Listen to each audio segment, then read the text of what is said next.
3:15 in the afternoon. Otto Gunshot is standing outside a closed door. He is a tall man, broad-shouldered, 27 years old, a decorated SS officer who has served as Hitler's personal adjutant for the better part of 2 years. He has been in this bunker for months. He has watched the walls shake. He has answered the phones when there was no longer anyone useful to call. He knows what is behind that door. He put the man behind that door there himself, less than an hour ago, and he gave his word that no one would enter. He is waiting for a sound. The corridor is narrow. The air in the fuhrerbunker always smells the same. Diesel fuel from the generators, cigarette smoke soaked into the concrete, the faint chemical trace of the ventilation system pushing recycled air through rooms that have not seen daylight since January. Somewhere above them, the city is burning. The artillery has been constant for so long that the people down here have stopped hearing it the way you stop hearing a clock. It is simply the sound of being alive in this place. Gunshot waits, and then the sound comes, a single shot, muffled by the door, by the concrete, by the several meters of Berlin earth above them, but unmistakable. Traudl Junge, Hitler's secretary, is sitting in the corridor a few meters away. She will later say it was so loud, so close, that we all fell silent. Rokas Mish, the telephone operator whose post is just around the corner, will say, everyone was waiting for the shot. We were expecting it. We had been waiting, and then it came. Gunsh does not move immediately. He waits a moment longer, a moment that to everyone in that corridor feels much longer than it is. Then he opens the door. What he finds inside that room will be carried in his memory for the rest of his life. Through Soviet captivity, through torture at Lubyanka prison, through 9 years in a camp, through the quiet decades in a West German suburb where he will rarely speak of any of it. He will be one of the last people alive who was there. When he finally dies in 2003, he will take most of it with him. But we are not starting at the end. We are starting 24 hours earlier. It is the 29th of April, 1945. It is just past midnight, and somewhere beneath the ruined city of Berlin, a civil servant named Walter Wagner has just been escorted underground to perform the strangest wedding of his professional life. Part 1. The wedding nobody wanted to attend. April 29, midnight to 6 in the morning. Walter Wagner is not a military man.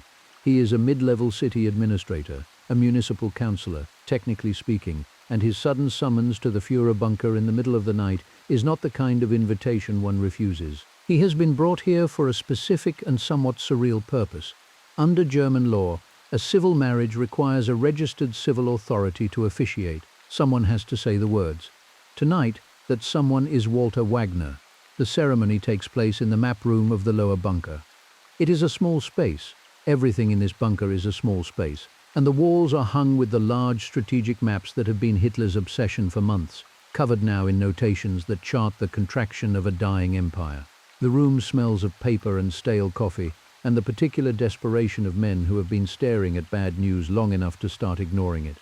Those assembled are witnesses and close staff. Joseph Goebbels is there, small, limping, the only member of Hitler's inner circle who has chosen to bring his entire family into the bunker to die with the regime rather than seek safety elsewhere. Martin Bormann is there, Hitler's private secretary and one of the most genuinely feared men in the Third Reich, a stocky, brutal bureaucrat who has spent years consolidating his access to the Führer at the expense of everyone around him, and who is present tonight partly out of loyalty and partly because there is nowhere else for him to go. And there is Eva Braun. Eva is 33 years old. She has known Hitler for 16 years, since 1929, when she was a 17-year-old assistant at the photography studio of Heinrich Hoffmann. Hitler's personal photographer and the most powerful man in Germany walked in for a portrait session. She has loved him, in whatever sense that word applies to a relationship so radically asymmetric, for most of her adult life. She has lived in his shadow and at his pleasure. She has been kept largely hidden from the German public. Few ordinary Germans even know she exists. She has attempted suicide twice in the early years of the relationship, at moments when his attention drifted. She came to the bunker voluntarily in mid-April, flying into Berlin while the last planes that could still land were landing, refusing the evacuation Hitler had urged on her, writing to a friend that she would rather die with him than live without him. He is going to marry her tonight. He will give her, after 16 years, what she has wanted, though the timing ensures it will last less than 40 hours. Wagner conducts the ceremony with the slightly rattled efficiency of someone who is trying to perform a routine function in deeply non-routine circumstances. Both parties are required, under German law, to declare themselves of pure Aryan descent and free from hereditary disease. They do so. They give their consent by spoken word. Wagner declares them husband and wife. Eva Braun begins to sign the marriage certificate with a B out of habit, her own surname, and then stops, crosses it out and writes Hitler. She is now legally Eva Hitler. The certificate will be signed at 1 o'clock in the morning. The wedding breakfast that follows has the atmosphere of a gathering at which everyone present is pretending to be somewhere else. Champagne is poured, sandwiches appear. Goebbels gives a short speech. Gerda Christian, one of Hitler's secretaries, sits with the group for a while and then excuses herself early. She will tell Traudl Gunge afterward that she simply could not stand the atmosphere, the gloom, the forced cheerfulness, the sense of something like a party held on a sinking ship by people who have already accepted that the ship is going down. Junge herself has not been at the wedding. Hitler summons her shortly after midnight, leads her to his private study, and dictates his last will and testament. He speaks steadily and without apparent emotion, in the tone of a man completing a piece of routine administrative work. Junge types as he talks. She is 25 years old and has been one of his personal secretaries since 1942, when she won the position in what the household treated as a kind of light-hearted competition among the Berghof staff. She has spent 3 years observing him at close range, at meals, at the evening gatherings, in the Berghof salon, in the late-night monologue sessions that were his preferred form of social interaction. She has found him, in those years, to be a strangely ordinary presence in private, someone who liked dogs and desserts and old films to the thing he had been building and unleashing on the world since 1933. Now she types his final words. The political testament is what it has always been, a restatement of the ideology, a distribution of political offices to those who remain, and a final, unreconstructed assignment of blame for everything to the Jews. He names Grand Admiral Karl Dönitz as his successor as head of state. He names Goebbels as Reich Chancellor. He expels Göring and Himmler from the party for their betrayals. He gives the document the character of a man who believes himself to have been right about everything, and who has arranged the last words of his political life accordingly. The personal testament is shorter. He leaves his possessions to the party, or if it no longer exists, to the state. He provides for his staff. He writes that his marriage to Eva Braun is a gift to her for all the years of loyal companionship. He asks that his body and Eva's be burned immediately after their deaths, so that they cannot fall into the hands of the enemy. He signs both documents at 4 o'clock in the morning. Then he goes to sleep. Outside, above them, in the air, in the streets, the city is still burning. It has been burning for days. The Soviet 8th Guards Army is fighting block by block through the southern districts. The sound of artillery that penetrates even into the lower bunker is not distant bombardment. It is close-range urban warfare, the kind where a tank fires directly into the ground floor of a building to collapse the defenders on the floors above. The air above Berlin is thick with smoke from fires that no one is trying to put out anymore. In the U-Bahn tunnels, thousands of civilians are sheltering in conditions that have been deteriorating for 2 weeks. No water, little food, the sound of the fighting audible through the tunnel walls. 300 meters above, where Adolf Hitler is sleeping off his wedding night, Berlin is consuming itself. Part 2. The news from Milan. April 29th, 6 in the morning to 2 in the afternoon. He wakes sometime before noon. The physical man who moves through the bunker in the spring of 1945 bears almost no resemblance to the figure who stood at Nuremberg in 1934 and watched 100,000 men present their arms. He is 56 years old, not elderly by any standard, but he moves like a much older man, hunched, slow, his left arm bent and trembling with a tremor that he constantly tries to control or conceal. His hair has gone grey and lank. His face is puffy, the skin the color of something kept too long away from sunlight, which in a sense it has been. His eyes, which were once described by almost everyone who met him as the most arresting thing about him, pale, intense, somehow lit from inside, are now often described as dulled, unfocused, the eyes of someone who has stopped processing most of what they are seeing. He has been in the bunker since January. He has not seen the sun properly since the brief garden walks with Blondie that he occasionally permitted himself in February and March, walks that his staff always viewed with anxiety because the Reich Chancellery garden was an exposed surface in a city that foreign intelligence services were presumably watching. Even then, even during those walks, The view from the garden was the view of a city being gradually demolished, building by building, neighborhood by neighborhood, the smoke never entirely absent from the horizon. This morning, before he has finished eating, the news arrives from Italy. The previous day, April 28th, Benito Mussolini and his mistress, Clara Petacci, had been captured by Italian partisan fighters near the town of Dongo on Lake Como. They had been trying to escape to Switzerland, hidden in a German military convoy. A partisan commander named Luigi Longo ordered their execution. They were shot the following morning against the gate of a villa in the village of Giulino di Mesegra. The execution was documented. The bodies were then driven to Milan and hung upside down from the roof of a petrol station in the Piazzale Loreto, the same square where the previous August 15 Italian resistance fighters had been executed by fascist militia and their bodies left on public display. The photographs exist. They show Mussolini and Petacci hanging by their heels. They show the crowd that gathered beneath them. They show what a defeated dictator looks like when the people he governed get to him before the official history does. These photographs, or the intelligence reports describing their content, arrive in the fuhrerbunker on the morning of April 29th. We do not have a direct record of Hitler's exact words when he is told. What we have is testimony about his state afterward, and his reaction is described across multiple sources with a consistent emotional signature. Not grief for his former ally, not anger at the partisans, but something more personal and more visceral, a vivid, settled terror of the same fate.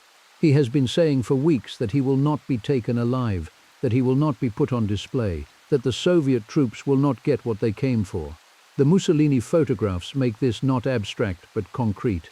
He says, according to those present, I will not fall into the hands of an enemy who requires a new spectacle to divert his hysterical masses. He gives instructions about his body, instructions he has already given in written form in his testament, but now states aloud with the emphasis of someone who needs to hear it spoken. After his death, he is to be burned. Completely. No remains are to be available for display, for trophy, for proof. He is to disappear.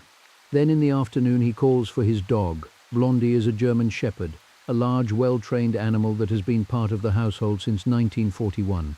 A gift in the early years of the war when such gifts still carried the optimism of a regime that expected to win. She has lived at the Berghof, at the Wolf's Lair, in various Führer headquarters across the Eastern Front, and now here in the bunker, where she is one of the few living things that responds to Hitler without calculation or fear. He has allowed her puppies, a litter born in late March, to stay in the bunker as well. The cyanide capsules have been on his mind. They were supplied by Heinrich Himmler through the SS physician Ludwig Stumpfegger, small glass vials of prussic acid, intended for Hitler and Eva to use if capture became imminent. But Hitler learned 2 days ago, has been secretly negotiating with the Western Allies through Swedish diplomat Folke Bernadotte, the man Hitler considered the most personally loyal member of his inner circle, the man who had spent 12 years building the apparatus of murder and terror on his behalf, has been trying to arrange Germany's surrender behind his back, which means the capsules came from a traitor, which means they might be inert, they might be placebos. Himmler might have given him capsules that would not work, might have neutralized him, might have left him paralyzed and helpless and alive for capture. He cannot test them on himself. He cannot test them on Eva. He calls the SS physician Werner Haase into the bunker and gives him one of the capsules and the dog. Haase administers the cyanide to Blondie. The capsule works. The dog dies within seconds. Hitler is expressionless as he stands over the body. Multiple witnesses note the blankness of his face in that moment, the absence of any visible reaction. But the blankness does not last. Within minutes, by the accounts of those who are near him, he is inconsolable. He is described as weeping. He is described as unable to stay in the room with the body. He retreats to his quarters. Later in the afternoon, Blondie's puppies, including one called Wolf, which Hitler had kept for himself and which he had been teaching tricks during the weeks in the bunker, are taken to the garden of the Reichschancellery by the doghalter Fritz Tornow and shot. Eva Braun's 2 Scottish Terriers are also shot. Tornow then shoots his own dachshund. It is a strange, grim coda to a strange, grim afternoon, the systematic execution of every pet in the establishment, a clearing of accounts before the final clearing of accounts. Eva Braun, when she is told about Blondie, does not show distress. She and the dog have never particularly liked each other. She is more composed by most accounts than almost anyone else in the bunker on this day. She has made her decision. She is waiting for it to be over. Part 3. The Long Goodbye. April 29, 2 in the afternoon to 11 at night. In the middle of the afternoon, Hitler emerges from his quarters and begins to walk through the bunker. He moves from room to room. He stops at each person he encounters. He shakes their hand. He says something to them, quietly, so quietly that several people will later report not quite being able to hear what he said. He looks at each of them in the eyes as he does this. He is not making a speech. He is not delivering a last address. He is going down a list. Rokas Misch, at his telephone switchboard, receives this handshake. He watches Hitler move down the corridor and will later describe him as a ghost of himself.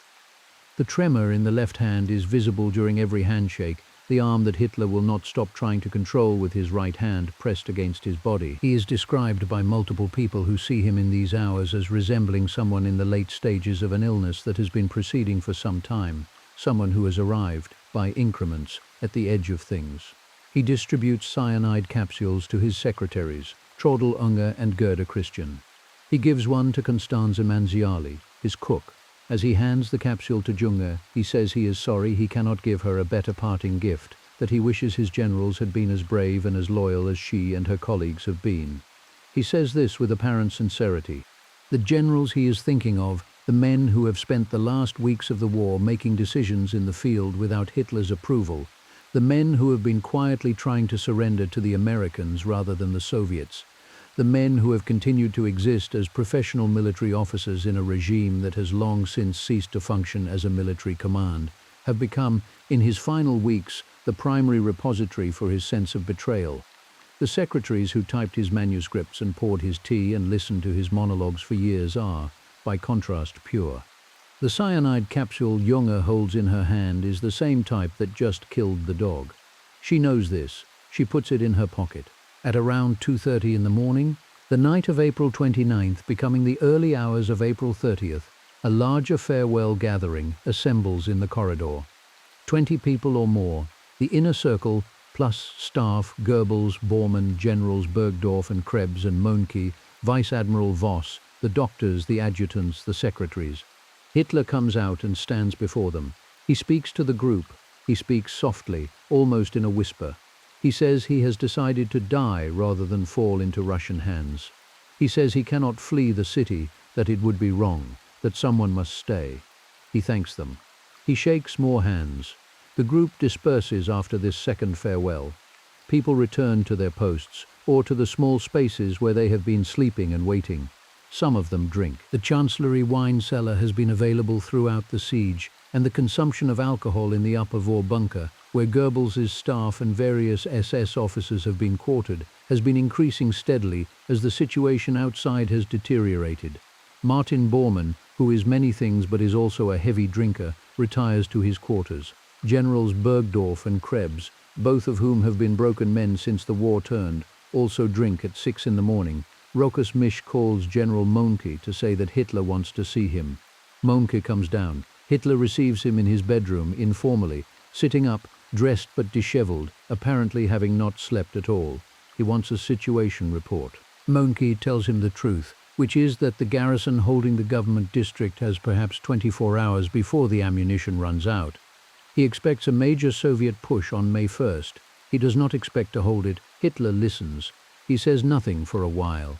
Then he thanks Mohnke for his honesty and dismisses him. Outside, the sun has risen over Berlin, though no one underground can see it. What the sun reveals on this 30th of April is a city in the last stages of being destroyed. The smoke that has been thickening over Berlin for 2 weeks is now so dense in places that the morning light is orange before noon. Soviet artillery has reduced entire city blocks to rubble fields, across which soldiers pick their way building by building, cellar by cellar. In the U-Bahn tunnels, the civilians who have been sheltering since the siege began are running out of everything. The children among them have not eaten properly in days. Water comes from leaking pipes, filtered through cloth, if anyone has the energy to filter it. 30 meters below the garden of the Reich Chancellery, the generator hums. The telephones sometimes work. The ventilation pushes recycled air through concrete rooms, and Adolf Hitler sits in his bedroom, waiting for the morning to begin in earnest. Part 4. The Last Morning. April 30, 6 to 11 in the morning. At 6:30 in the morning, Misch calls Mohnke from the switchboard. Hitler is asking for him. What follows is the last military briefing of the Third Reich, a conversation between the leader of a defeated empire and the commander of the several hundred soldiers still notionally defending the square kilometer around him. Mohnke's news has not improved overnight. The Soviets are at the Potsdamer Platz. They are in the Tiergarten. They are fighting through the grounds of the Air Ministry. The sound that penetrates the bunker, always there, always the same, is not distant. It is blocks away, and the blocks are falling one by one. Hitler receives this with the resignation that he has been practicing since April 22nd, when he sat in a military conference for 3 hours and, for the first time in the presence of his generals, broke, screaming about treachery and cowardice and universal failure, and then going suddenly quiet and saying, quite flatly, that the war was lost. Since that day, a different man has been moving through these rooms. Not the one who gave the speeches, not the one who stood on the balcony above the adoring crowds, not even the one who raged at his generals and moved phantom armies on maps, a quieter one who has arrived at a destination he has been refusing to acknowledge for a long time. He calls Heinz Linge, his valet, and Otto Gunshot into his study. He gives them their final instructions. After his death, they are to take both bodies, his and Eva's, to the garden of the Reich Chancellery. The garden is approximately 50 meters from the bunker's emergency exit. They are to burn the bodies using petrol from the motor pool. They are to ensure that burning is complete. He does not want remains. He is explicit about this. Linge, who has been Hitler's personal valet since 1935, who has laid out his clothes and run his bath and managed the small domestic logistics of his daily existence for a decade, stands in the study and receives these instructions with the stillness of a man who has been expecting them and does not know what else to do with his face. At around 10 in the morning, General Helmuth Weidling, the commander of the Berlin defense area, the man responsible for the military defense of the city in its final days, arrives for his last formal meeting with Hitler. Weidling is a professional soldier who has been fighting on the Eastern Front since 1941. He was, until mid-April, commanding a panzer corps outside Berlin. He was arrested on Hitler's orders in the last week, accused of desertion, and then, when it turned out he had simply been fighting rather than running, appointed to command what remained of Berlin's defense. He has been trying for several days to get permission for a breakout to allow the remaining German forces in the city to attempt to fight their way westward through the Soviet encirclement and surrender to American forces rather than Soviet ones. This matters enormously to the soldiers involved, who understand that captivity under the Americans offers some prospect of eventual release, while captivity under the Soviets, for men who have spent 3 years fighting on the Eastern Front, offers other prospects entirely. Weidling makes his case one more time. He tells Hitler the garrison will be out of ammunition by nightfall. He tells him the troops are exhausted. He asks for permission to break out. Hitler does not answer immediately. He sits with the question. Then he says nothing and dismisses Weidling at 1 in the afternoon. Hitler's office calls Weidling's headquarters. The breakout is approved. The permission that Weidling has been seeking for a week arrives with no explanation and no accompanying instructions in a phone call that lasts less than a minute. It is too late to matter.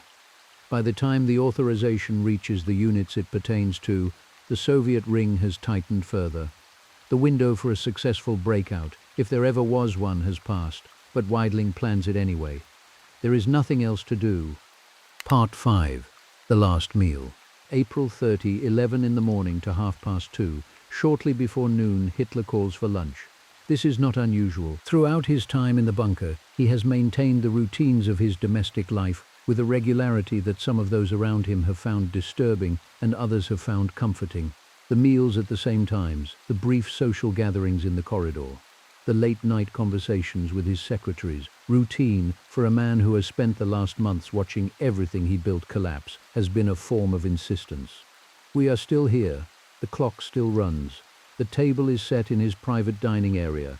The guests are Traudl Junge, Gerda Christian, and Constanze Manziali, the cook who has been preparing his vegetarian meals since early in the war. Eva Hitler, Eva Braun, sits beside him. The meal is what it has always been, simple, vegetarian, the kind of food that a dietary neurotic with a sensitive stomach has preferred for decades. Spaghetti and tomato sauce, by one account. Manziali has continued cooking through everything that has happened above them. Hitler sits at his place and makes conversation. This is the detail that recurs in every account of this meal, that he tries, he asks questions, he maintains the surface of an ordinary table gathering. Junge will later describe it as one of the most unbearable things she experienced in the bunker, not because of any horror, but because of the performance of normalcy, the effort being made to pretend that this is lunch and not the final act of something that has cost tens of millions of people their lives. He talks about the dog. He talks about the weather outside, which he cannot see. He makes small remarks about the food. No one at the table speaks of what is about to happen. The meal ends. The three women prepare to leave the table. Then Gunshot appears in the doorway and asks them to wait. Hitler and Eva want to say goodbye. What follows is the last farewell of the fuhrerbunker, and it is the strangest one because it is the smallest one. There is no assembled crowd. There are no generals, no party officials, no SS officers in dress uniform, just three women in a doorway. Eva Braun embraces Trödel Junge. She says, "Take my fur coat as a memory. I always like well-dressed women." It is such a specific thing to say, such a precise, personal, incongruous thing in this corridor, in this moment. It will stay with Junge for the rest of her long life. Then Hitler turns to the group and says, "It is finished, goodbye." He takes Eva's hand and leads her back into his private rooms. The door closes. The three women stand in the corridor. Misch is at his switchboard around the corner. Bormann and Goebbels are somewhere further in the bunker.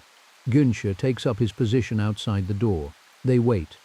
Part 6. The Door. April 30th, 2:30 to 3:30. The corridor outside Hitler's study is not long. It runs from the briefing room, where the daily military conferences have been held, where the maps have been updated, where the generals have stood around the table in various states of desperation and denial, past the anteroom, and then to the door of the private study. Günsche stands at that door. He is close enough to the briefing room that he can see, in his peripheral vision, the people who have gathered there.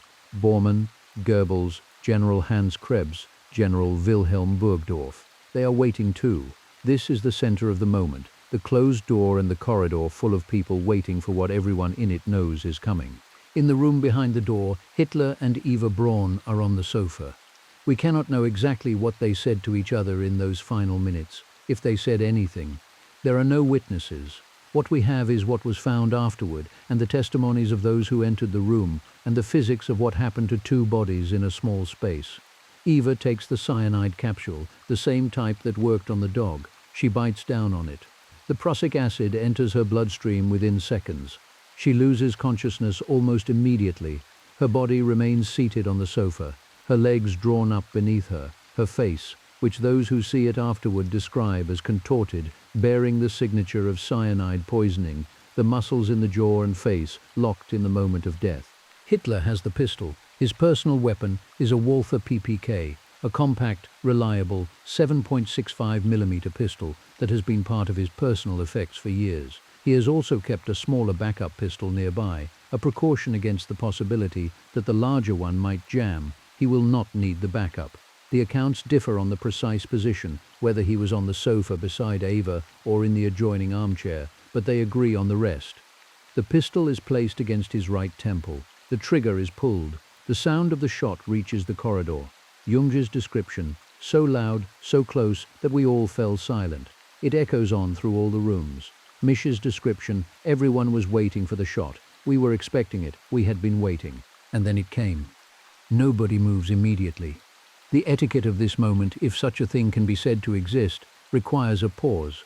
Günsche stands at the door. The people in the briefing room stand in the briefing room. A minute passes, possibly two.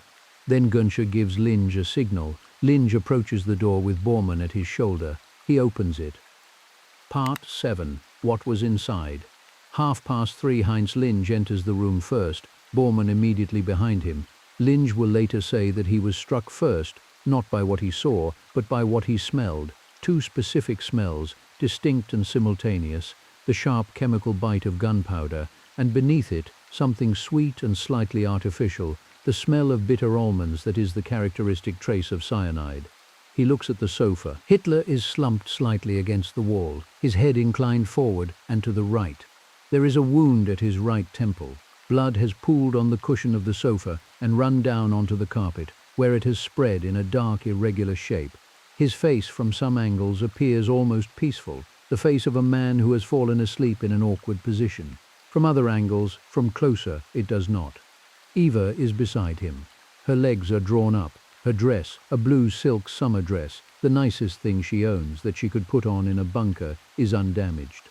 Her face is the face of someone who has died of cyanide poisoning, rigid, slightly contorted, showing the specific expression of a death that happens very fast and does not allow for dignified composure at the end. On the table in front of them, the small metal box that held the cyanide capsule, a revolver that Eva had not used, the pistol at Hitler's feet, on the wall above the sofa, the portrait of Frederick the Great, the Prussian king who became one of Hitler's particular historical obsessions in the final months of the war, the symbol he returned to again and again in the rhetoric of miraculous last-minute reversals, the general who had appeared defeated and then been saved by the unexpected death of an empress, whose story Hitler had used to sustain a hope that was now conclusively finished. Gunsh comes in behind Linge and Bormann. He surveys the room. He will later say that Bormann turned white as chalk and stared helplessly. Then, composing himself, Günsche announces to the group in the briefing room, to Goebbels, to Krebs, to Bergdorf, that Hitler is dead. The news moves through the bunker in minutes. Misch, at his telephone switchboard, will later recall someone calling out from the corridor, something like, "So they're burning the boss now," though this comes slightly later, when the bodies have already been carried out. What happens first is the preparation. Günsche has the furniture in the study moved. He has blankets brought. He and Linge and a small team of the remaining SS staff wrap the two bodies in the blankets and carry them out of the room, through the corridor, up the emergency exit stairs, and into the garden of the Reich Chancellery. The garden is not a garden anymore. It is a stretch of crater-pocked earth between the ruins of the Chancellery buildings and the bunker's above-ground entrance. The ground has been churned by weeks of artillery impacts. The air above it is full of smoke, and the particular quality of April light filtered through the smoke of a burning city. They lay the bodies in a shallow depression near the bunker entrance. Not a grave, not quite, just the lowest available ground. They go back for petrol. Part 8. The Garden. April 30th, 3:30 to evening. Erich Kempka gets the phone call at around 3:30. Kempka is Hitler's chief driver, the head of the motor pool, the man responsible for the fleet of vehicles that has moved the Führer from appointment to appointment for years. He is, at this moment, somewhere in the Chancellery complex, managing whatever is left to manage. He picks up the phone and hears Otto Gunsche's voice. "I must have 200 liters of petrol immediately." Kempka has it. He has been maintaining fuel reserves for potential evacuation vehicles that no longer seem relevant. He supplies what is needed. The petrol is brought to the garden in cans. The two blanket-wrapped bodies lie in the crater. The men who are about to do this stand at a slight distance from the bodies, the way people stand when they are about to do something they do not entirely want to do, waiting for someone else to begin. The first attempt to ignite the petrol fails. The ground is exposed. The Soviet artillery continues. The men dousing the bodies are doing so in short runs, from the doorway dashing out and then retreating inside. The idea of standing still in the garden long enough to strike a match is not appealing. Bormann solves the problem. He takes a bundle of paper, documents, official communications, the accumulated correspondence of the collapsing government, and lights it inside the doorway. He throws the burning bundle out onto the bodies. The petrol catches. The small group that has assembled at the bunker entrance, Bormann, Goebbels, Günsche, Kempka, Linge, Stumpfegger, stands at the threshold of the doorway. They can see the flames in the garden from where they are standing. They raise their right arms in the Nazi salute. They hold it for a moment. Then they go back inside. The bodies burn for several hours. More petrol has to be added. The initial quantity is not enough, and the men make multiple runs into the garden with additional cans, retreating inside between the artillery bursts. By evening, what remains is largely unrecognizable. An observer from a distance, if anyone were observing, which no one in a position to survive is, would see only a fire in a bomb crater in a ruined garden in a destroyed city. In his telephone booth, Rokas Misch has been directing calls to Soviet positions at the request of General Krebs, who is attempting to arrange a ceasefire. The calls are not productive. The Soviets are not interested in a ceasefire. They are interested in a surrender. Misch is told at some point in the afternoon about Hitler's death. He does not go upstairs to watch the cremation. The Goebbels children are in the upper bunker. There are 6 of them: Helga, Hilda, Helmut, Holder, Hedda and Hedwig, ranging in age from 12 to 4 years old. Their mother Magda has brought them here. Their father has been in the bunker. They have been playing in the corridor near Mish's telephone exchange, and they know Mish by name, and they are wearing their white nightshirts tonight. Magda Goebbels has decided that her children will not grow up in a world without National Socialism. This is the decision she has made. She has stated it explicitly to those around her. Her husband is in agreement. They have arranged for a doctor to administer morphine to the children, to sedate them, and then, while they are sleeping, to place cyanide capsules in their mouths. This happens on the night of May 1st, after the children have gone to sleep. Mish will later say that knowing what was happening, knowing what was being done to the children in the room adjacent to his post, hearing the sounds of it, was the thing that marked him most deeply of everything he witnessed in those days, more than the bodies, more than the shot. But that is tomorrow. Tonight, on April 30th, the Goebbels children are still alive, playing their ordinary children's games in the corridor. Part 9. The Night. April 30, evening to midnight, above the bunker, above the garden where the fire is now dying down to ash and blackened bone, the city continues. It has continued through everything. It continued through the wedding the previous night, through the dog's death, through the meal, through the shot, through the burning. The artillery has not stopped for a second. The streets are still being fought over. The civilians in the U-Bahn tunnels are still waiting for something, for it to be over, for permission to come out, for the sound to stop, for whatever comes after a battle that has been consuming their city for 2 weeks. On the Potsdamer Platz, a 10-minute walk from the garden where Hitler's body is still burning, Soviet and German forces are fighting in and around buildings that have already been mostly destroyed by previous fighting. A German soldier defending one of these buildings has perhaps no knowledge of what has happened in the bunker. He is fighting because he is there and the enemy is there, and he does not have permission to stop. He may be 17 years old, he may be 50. In the final weeks of the battle for Berlin, both are equally possible. In the bunker, the night is strange. Word of Hitler's death has moved through the remaining staff, but its emotional register is different from what it might have been at another time in another place. These people have been prepared for this. They have been preparing for weeks. The news arrives not as a shock, but as the resolution of a tension that has been building to exactly this point for longer than some of them can precisely remember. Some people weep. Some do not. Some simply continue doing the tasks that their positions require. Mish at the switchboard, directing calls that have less and less purpose. The doctors managing patients in the bunker's small medical facility.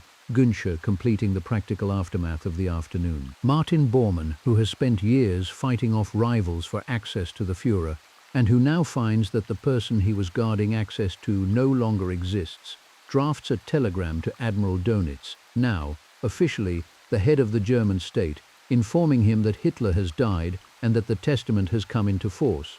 Bormann does not tell Dönitz that Hitler committed suicide. He describes it as a heroic death. The telegram is sent. Dönitz in Plön receives it and issues a radio announcement to the German people. A death in battle, he calls it. A hero's end, a sacrifice. In the German cities that still have working radios, people hear this and believe it. They have no reason not to. Traudl Junge, with 2 other women from the bunker, sits and smokes. She has the cyanide capsule in her pocket. She will not need it. She will escape from the bunker in the coming days, disguised, making her way through the Soviet lines in one of the most improbable survival stories of the final days of the war. She will live for more than half a century after this night, writing and speaking about what she witnessed, trying to account for herself, for the young woman who spent 3 years in close proximity to the man behind the most systematic murder in human history, and who saw him primarily as someone who liked dogs and told stories. She will spend the rest of her life not quite reconciling those 2 things. Near midnight, as the calendar turns from April 30th to May 1st, the bunker is quieter than it has been since the siege began. There are still people here. There will be people here for another day and a half, until the last evacuation attempt on the night of May 1st, when most of the remaining staff will try to break through the Soviet lines on foot. Most of them will be captured, some will be killed, a few will make it. The telephones keep ringing, the generator keeps running, the ventilation system keeps pushing its recycled air through the concrete rooms. Outside, in a crater in the garden of a building that will be demolished within the year, The remains of the man who built this place are cooling in the April night. Part 10. What happened next? The Soviets reached the Reich Chancellery on May 2nd. They move through the garden first. They find the crater. They find the partially burned remains of 2 bodies, which Soviet forensic investigators will identify, through dental records, through other physical evidence, as Hitler and Eva Braun. The remains are photographed. They are removed. They are taken to a location that is kept secret from the other Allied powers, and they will be moved several more times over the following decades in the Soviet habit of keeping secrets even when the secrets have no obvious value.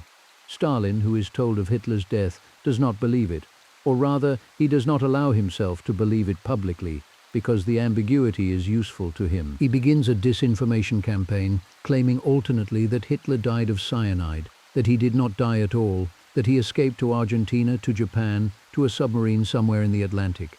The campaign will produce conspiracy theories that persist in various forms for 80 years. In June of 1945, Soviet authorities announced that they have not found Hitler's remains and that he may still be alive.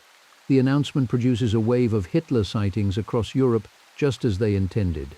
Hugh Trevor Roper, a British military intelligence officer, is tasked with definitively establishing whether Hitler is dead. He interviews the survivors. He assembles the testimonies. He produces, in 1947, the book that will become the foundational account of Hitler's final days. He is certain Hitler died in the bunker on April 30th, 1945. The witnesses scatter. Traudl Junge escapes through Soviet lines and eventually reaches Munich. She is 25 years old. She lives quietly for decades, working as a secretary, not speaking publicly about her experience. In 1996, she agrees to participate in the documentary Blind Spot, Hitler's Secretary, which records her full account. She dies in 2002, having said in one of her final interviews, "I have been thinking about this for decades, and I still do not understand how I could have been so close to this and seen so little." Otto Günsche is captured by the Soviets 2 days after Hitler's death.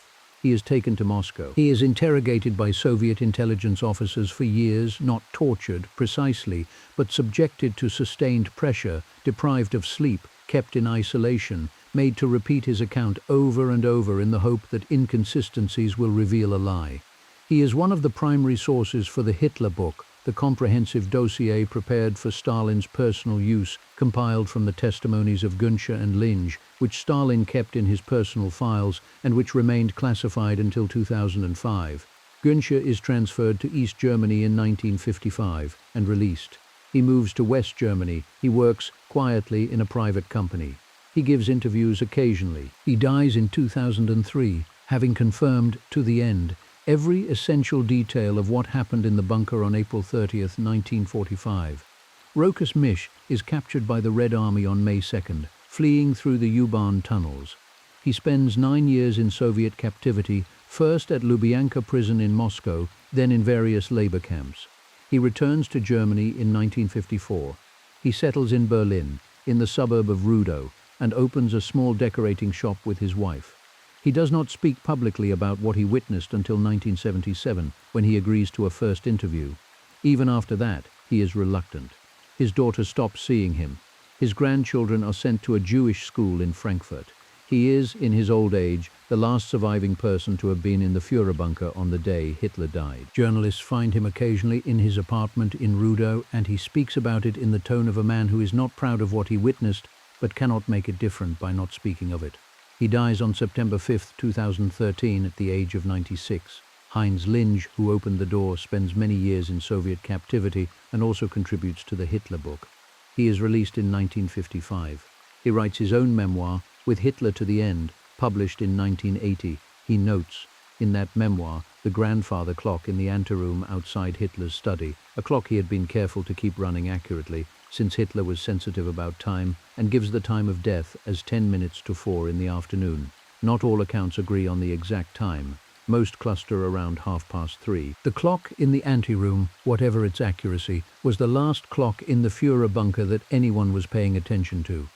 Erich Kempka, who supplied the petrol, is captured by American forces and gives his testimony. He describes the phone call from Günsche, the 200 liters, the garden. He lives until 1975. Martin Bormann attempts to escape Berlin in the breakout on the night of May 1st. He dies that night.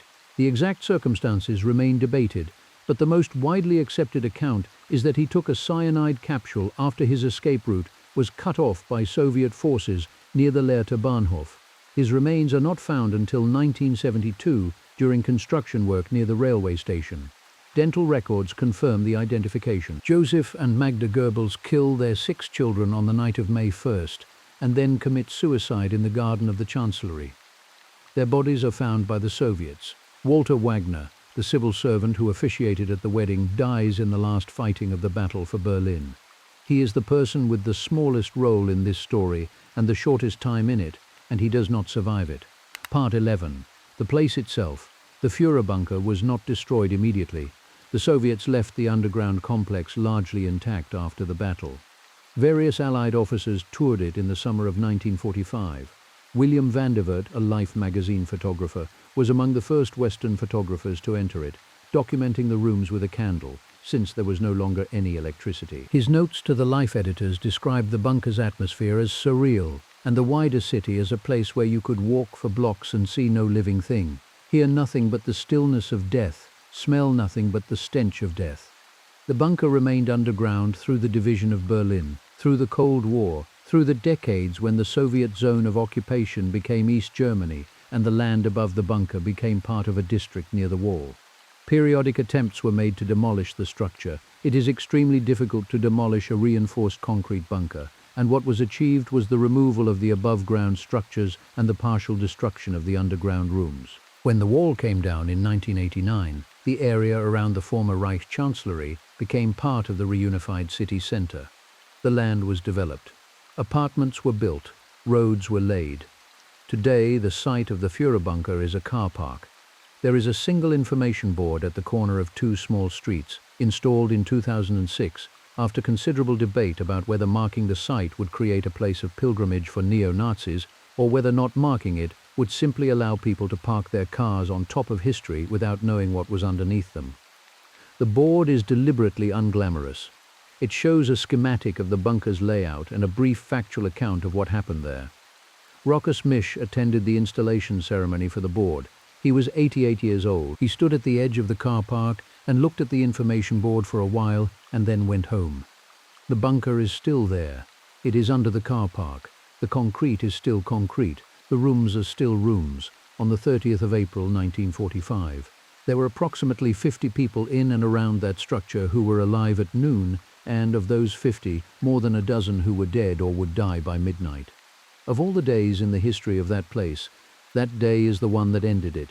Not with an army, not with a formal ceremony, not with anything larger than 2 people on a sofa and a sound that everyone in the corridor already knew was coming.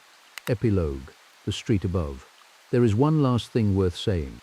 On the afternoon of April 30th, 1945, while Otto Ginche was standing outside a closed door in a bunker 50 feet below the surface of Berlin, there were people in the streets above him.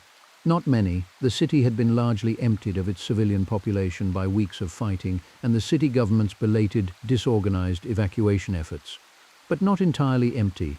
Some people had stayed. They were in basements, in U-Bahn tunnels, in the ruins of buildings that had been partially destroyed by bombing, and were now providing shelter of a kind. They had no food to speak of. They had almost no water. They could hear the fighting, they could feel it, in the vibrations through the ground, in the particular sound of close-range artillery that is different from distance artillery, in a way that people who have been near it for long enough learn to distinguish. They did not know on that afternoon that the man who had built everything around them was dying in a room below them.